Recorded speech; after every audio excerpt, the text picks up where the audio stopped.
Bon, on continue avec les caractéristiques. Ce qui est intéressant dans une lunette astronomique, c'est sa capacité à nous permettre de voir les objets plus gros, les étoiles plus grosses, les détails de la Lune plus gros, etc.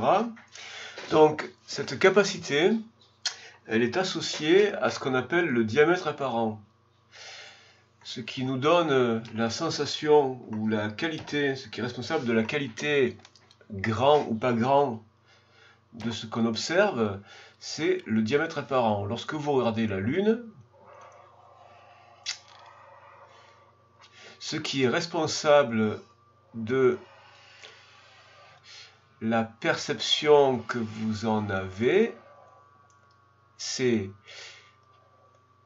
ceci étant votre œil, c'est l'angle alpha entre votre œil, une extrémité de la Lune, et votre œil, l'autre extrémité de la Lune. Et ça, c'est le diamètre apparent. Par exemple, pour le Soleil et pour la Lune, si on fait le calcul de alpha, eh bien, c'est à peu près la même chose, c'est-à-dire la moitié d'un degré, un demi-degré. Et donc, c'est pour ça que le Soleil apparaît à peu près de la même taille que la Lune. Si vous regardez votre pouce bras tendu, eh bien, c'est pas très loin non plus de ça. C'est le pouce, c'est 1 degré, et donc le Soleil et la Lune, eh bien, c'est la moitié de ça. Donc, c'est ce qu'on appelle le diamètre apparent.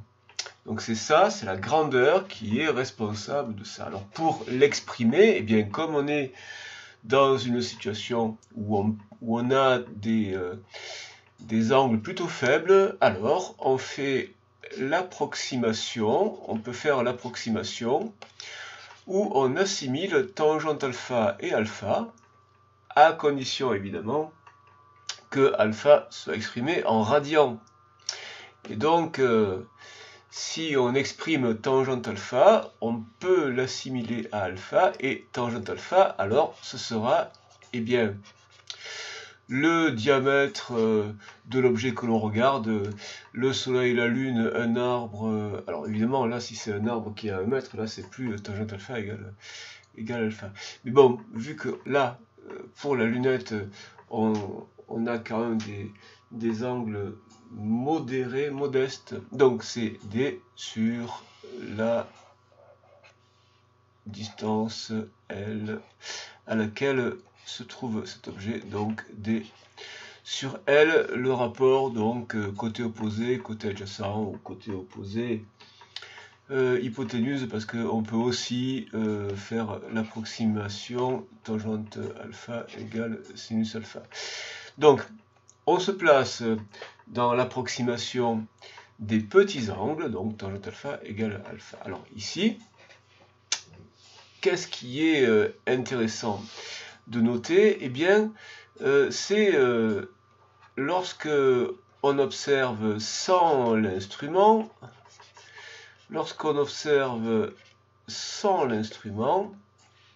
eh bien, on observe donc, imaginez que vous observiez la Lune ou une constellation, une petite constellation, A étant une étoile à une extrémité, B étant une autre étoile à une autre extrémité, eh bien, ou un cratère, peu importe, cet objet que vous observez là, il a un diamètre apparent de θ. Parce que, évidemment, que l'œil soit ici ou ici, à 1 mètre de distance, et même à 16 mètres de distance, comme pour la lunette de l'observatoire de Meudon, vu que l'objet que vous observez, il est à 300 millions, 300 milliards, 300 000 années-lumière, enfin, bon, une distance énorme, eh bien, ça n'a pas d'importance. Donc, le diamètre apparent, eh bien, c'est ce θ qui est ici. Sans l'instrument, le diamètre apparent, donc, à l'œil nu,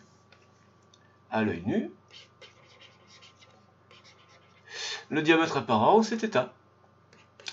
Et alors, comment exprimer θ?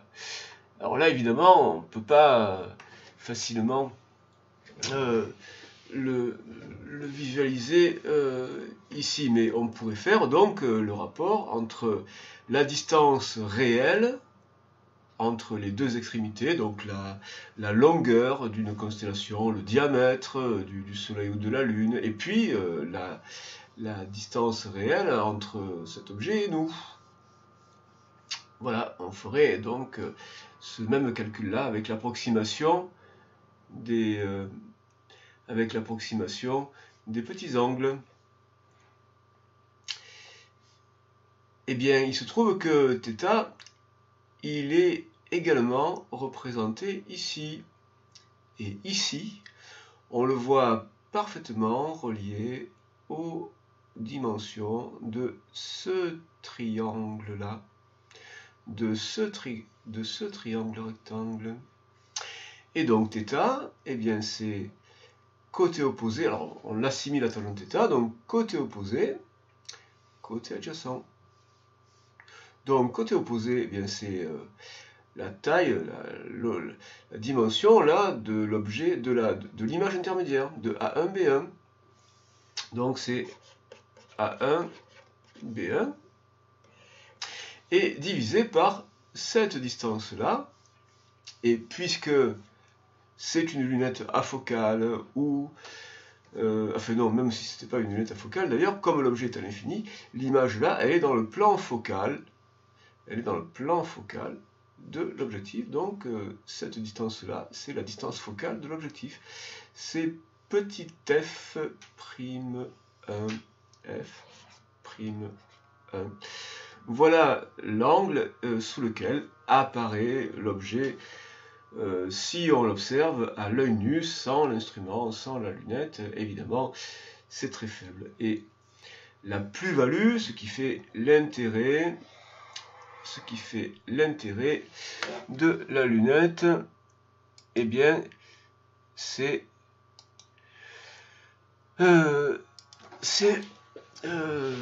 ce que on perçoit, c'est ce que l'on perçoit avec donc l'instrument, observé à travers l'instrument. Alors à ce moment-là, c'est θ'. Alors θ', eh bien, c'est donc l'angle que font les deux rayons, les deux directions, l'œil, une extrémité de l'objet que l'on observe, l'œil, l'autre extrémité de l'objet que l'on observe. Et comme ici on a une lunette afocale, que le foyer objet de l'oculaire coïncide avec le foyer image de l'objectif, B, l'objet à l'infini que l'on observe, B a une image que l'œil voit dans cette direction. Alors que A est toujours dans l'axe, donc l'angle que l'œil perçoit, donc le diamètre apparent à travers l'instrument, eh bien, c'est cet angle-là, ici, ou bien celui-là, ou bien celui-là, ou bien celui-là. Et ici, vous voyez que θ' peut se représenter en de nombreux endroits. Donc il peut être ici aussi, puis ici, ici, ici. Et donc, si on le considère ici, alors là, c'est extrêmement pratique, puisqu'on a donc la θ' qui est dans ce triangle rectangle, avec comme tangente, côté opposé, ce côté-là, qui est A1, B1, divisé par le côté adjacent, et qui est là, le côté adjacent, qui est la focale de l'oculaire, donc petit f2, f'2. Et donc, on définit la plus-value, la performance de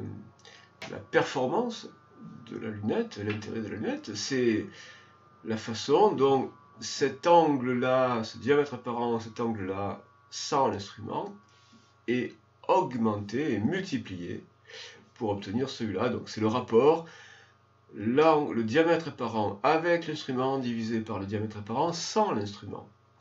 Et donc l'intérêt particulier de la lunette, on l'appelle le grossissement, et ça sera donc θ' sur θ.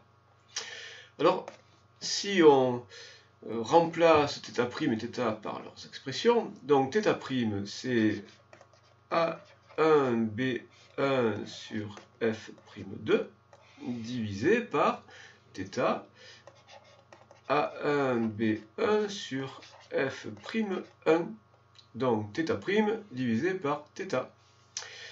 Et donc ça fait A1 B1 sur F'2 multiplié par l'inverse de cette fraction, donc F'1 sur A1 B1.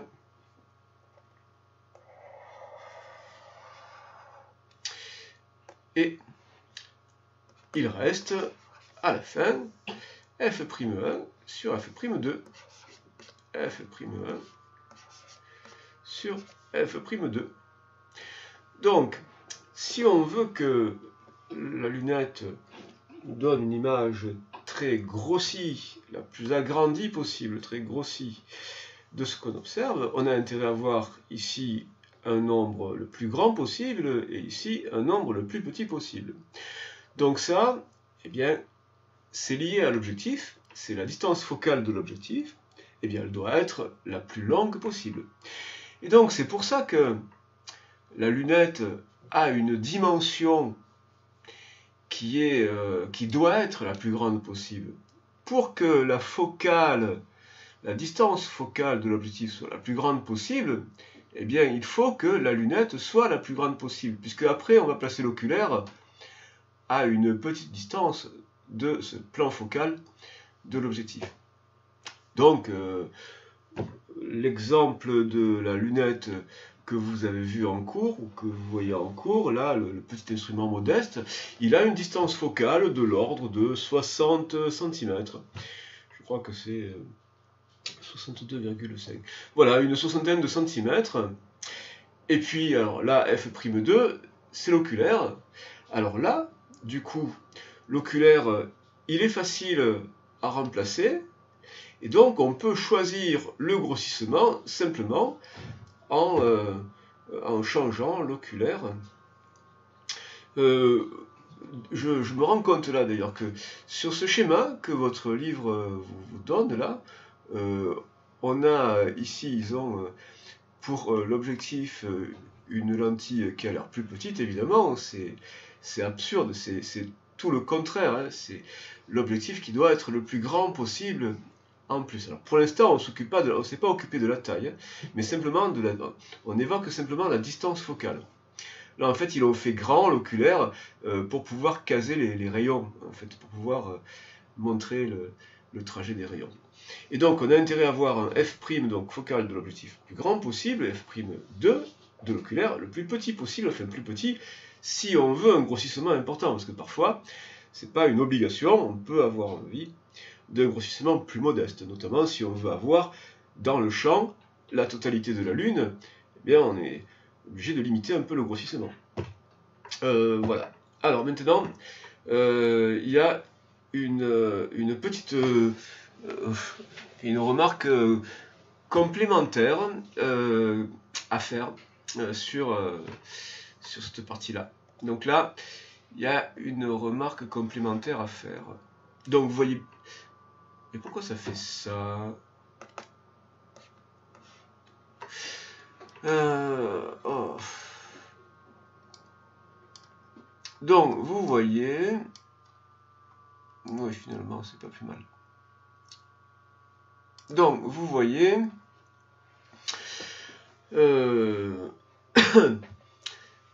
on a donc la focale de l'objectif divisé par la focale de l'oculaire. Alors, voyons maintenant ce que votre livre vous raconte. Alors, qu'est-ce qu'il vous raconte votre manuel? Voilà ce qu'il vous raconte. Et là, il y a des barres partout et des moins partout, donc ça veut dire que il y a une description algébrique de ces grandeurs-là. Donc, c'est une nouveauté du programme. Dans les anciens programmes, ça n'existait pas. Alors, on va regarder ça maintenant algébriquement. Donc, on a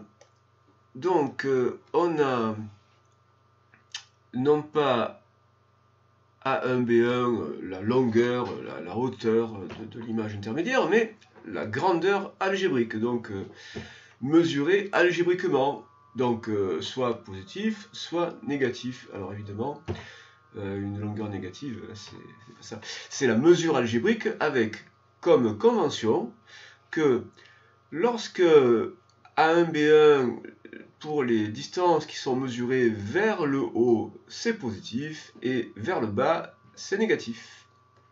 Donc, attention, A1, B1, si B1 était ici, en haut, eh bien, A1, B1 serait positif. Comme A1, B1, c'est le choix arbitraire du schéma, hein, qui fait que, bon, on a dessiné B au-dessus. Hein. Mais B1, du fait que B était choisi arbitrairement au-dessus, A1, B1 est négatif. En tout cas, il faut tenir compte de l'orientation de ces grandeurs-là. Donc, θ, c'est pas A1, B1, la simple longueur A1, B1, mais c'est la grandeur algébrique A1, B1.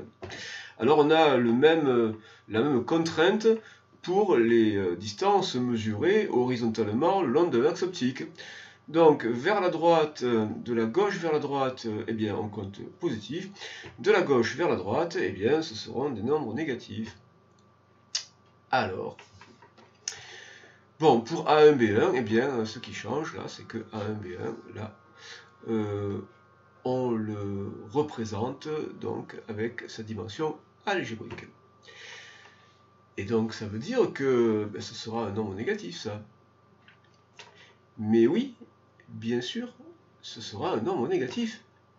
Parce que θ aussi va être orienté, il va être algébrisé. Donc l'ordre, le sens dans lequel est représenté θ détermine son signe. Donc le signe positif, alors ça on vous le dit un peu plus bas. Ça on vous le dit un peu plus bas. Non, je me trompe, c'est pas ici. Enfin. Et donc, pour θ, lorsque θ est représenté avec cette petite flèche là, montant, donc dans le sens trigonométrique, eh bien dans le sens trigonométrique, c'est positif. Et donc là, θ il descend là. Donc θ descend, donc il est négatif. Donc là, θ est négatif, il faut que la définition de θ algébrisée comme le fait le livre, bien, soit coïncide avec soit cohérente avec ce fait qu'il est négatif. Et donc, A1, B1, il est vers le bas, donc il est négatif. F'1, donc il est compté vers la droite. A1, B1, F'1, il est où? Il est là. Donc, c'est positif. Donc, A1, B1 négatif divisé par F'1 positif, ça fait un rapport négatif. Donc, θ est négatif. Bon, voilà, on sait que θ sera négatif. Alors, pour θ', alors pareil, θ', eh bien, θ', on compte algébriquement. Donc, θ', eh bien, il faut le représenter algébriquement. Alors, θ', donc A1, B1. Alors, θ', vous voyez, il tourne aussi algébriquement. Il tourne aussi dans le sens trigonométrique. Lui, il tourne dans le sens trigonométrique. C'est pas aussi. C'est lui, il est dans le sens trigonométrique. θ, lui, il tourne dans le sens opposé, donc sens horaire, donc il est négatif. Alors θ', lui, il tourne dans le sens, il est orienté dans le sens trigonométrique, donc il est positif. Donc il faut que le rapport soit positif. Donc c'est A1, B1, donc compter algébriquement, donc A1, B1, donc maintenant il faut mettre des barres sur A1, B1 sur les trucs. Et cette distance-là, en fait, c'est O2 à 1. O2 à 1, et bien O2 à 1, c'est négatif. Donc, c'est la distance, ils ont mis donc O2 à 1, et O2 à 1, puisque c'est une distance qui se mesure, qui s'exprime de la droite vers la gauche, donc c'est négatif. Donc ça, c'est négatif. Alors, O2 à 1, négatif, A1, B1, négatif, les deux là, A1, B1 négatif, O2 à 1 négatif, moins sur moins, ça fait bien plus. Donc ça fait plus, donc ça va, c'est cohérent avec le fait que θ' est positif, puisque là, il tourne dans le sens trigonométrique. Alors, petite parenthèse, évidemment, O2 à 1 étant négatif, si on veut l'exprimer en faisant référence à la distance focale f'2, donc il faut mettre moins f'2 ici. Donc là, il faut mettre moins f'2. Bon, je trouve que ça complique d'une façon inutile, mais bon, voilà, le livre le présente comme ça. Dans l'ancien programme, il n'y avait pas ça, et j'ai même vérifié sur un des manuels de référence des années 80, qui est le Pérez, avec lequel tous vos professeurs ont révisé le CAPES, l'agrégation, etc., qui était une référence. Eh bien, il n'y a pas ce délire algébrique. Donc, on continue. Et du coup, le grossissement, il va falloir lui aussi le définir en tenant compte des écritures algébriques de ces nombres-là. Parce que du coup, lui, le θ, là, on a vu qu'il était négatif. Le θ, il est négatif, là. Et le θ', il est positif. Donc, en fait, il faut tenir compte de leur signe. Donc, voilà, il faut mettre une barre. Alors, maintenant, j'ai aussi le grossissement, hein, ce qui traduit la performance de la lunette. Eh bien, on va le définir lui aussi algébriquement. Alors avant, c'était le grandissement qu'on définissait de façon algébrique, qui rendait compte du fait que l'image est bien inversée. Bon. Dans la lunette astronomique, l'image est inversée. Voilà. Bon, maintenant, on le fait apparaître aussi. Ils ont voulu le faire apparaître sur le grossissement. Donc là, maintenant, hop, tout ça, c'est algébriquement, exprimé algébriquement. Donc, on a A1, B1 sur moins F2, A1, B1, là, ça y est, je ne vais pas avoir la place, sur F'1. Alors, du coup, là, il y a le moins ici. Et A1, B1, A1, B1 disparaît, et là, du coup, il reste F'1 sur F'2, mais avec le moins. Donc, voilà. Voilà le grossissement. Avec l'exemple que je vous ai montré de la lunette astronomique, on avait une distance focale de l'ordre de 600, si je ne me trompe pas, de 625 mm, 62 cm et demi pour l'objectif, et pour la focale de l'oculaire, c'était, il me semble, 25 mm. Donc, vous voyez quelque chose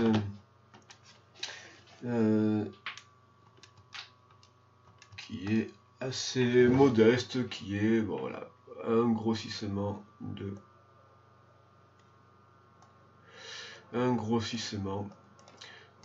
f', f'1 sur f'2 de 625 sur 25 égale, eh bien, 25.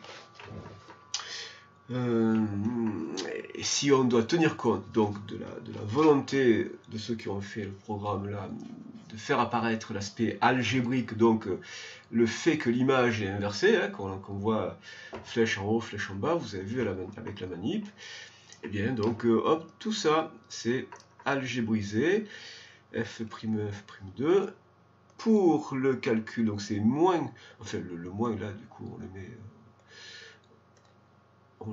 simplement ici, et donc moins, et donc moins, voilà, pour tout ça. Alors, oui, dans la lunette, il y avait aussi le petit renvoi à coudée là, qui modifie un peu ça. Mais en tout cas, voilà les dimensions correspondant, les caractéristiques correspondant à la lunette que je vous ai montré en vrai, la vraie lunette, très modeste au demeurant.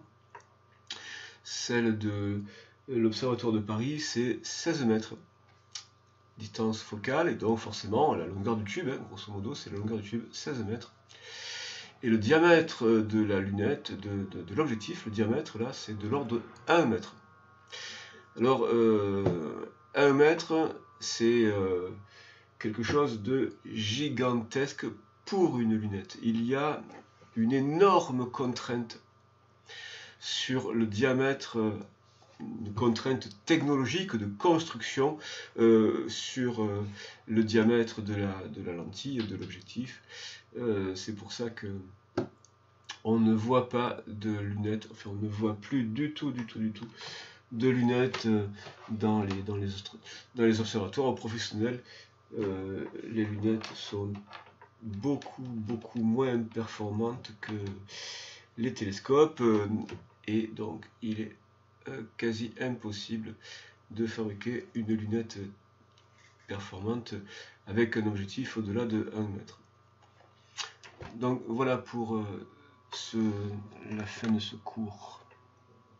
Ah oui, et vous me l'avez dit, je vous ai interrogé à ce sujet en TP pour certains. Alors, puisque c'est si dur de faire des lunettes, des lentilles de grande dimension, pourquoi faire des lentilles de grande dimension? Puisque finalement, le diamètre, là, il n'intervient pas.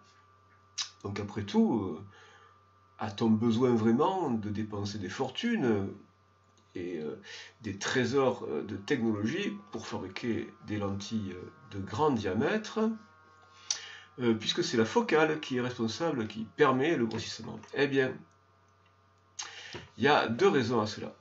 La première raison, vous l'avez deviné, c'était pouvoir recueillir la plus grande quantité possible de lumière, et donc pour pouvoir observer les objets de très faible luminosité, donc les objets lointains, ou en tout cas loin et pas loin, mais en tout cas de très faible luminosité. Plus l'objectif est grand et plus il recueille de lumière, et plus il donne accès à des objets faibles, de faible luminosité. Et alors il y a un autre intérêt, il y a un autre effet du diamètre de l'objectif là, c'est la définition. Alors ça, vous le verrez l'année prochaine dans le supérieur, mais même si on ne l'exploite pas ici, on ne le voit pas apparaître, il y a de la diffraction. Hélas, il y a un phénomène de diffraction qui limite le pouvoir séparateur des détails par l'instrument, donc le pouvoir séparateur, hein, ce qui permet de distinguer un cratère d'un autre sur la Lune, ou le bord d'un cratère d'un bord, ou une étoile de l'autre étoile, ou un bord d'une galaxie avec l'autre bord de la galaxie, etc. Et donc, ce phénomène de diffraction, il est d'autant plus gênant, d'autant plus grand que l'objectif est petit. Donc on a intérêt aussi à avoir un grand objectif pour augmenter le pouvoir de résolution, c'est-à-dire ce qui permet de distinguer des détails. dans ce que l'on observe. Donc voilà pour la fin de ce cours.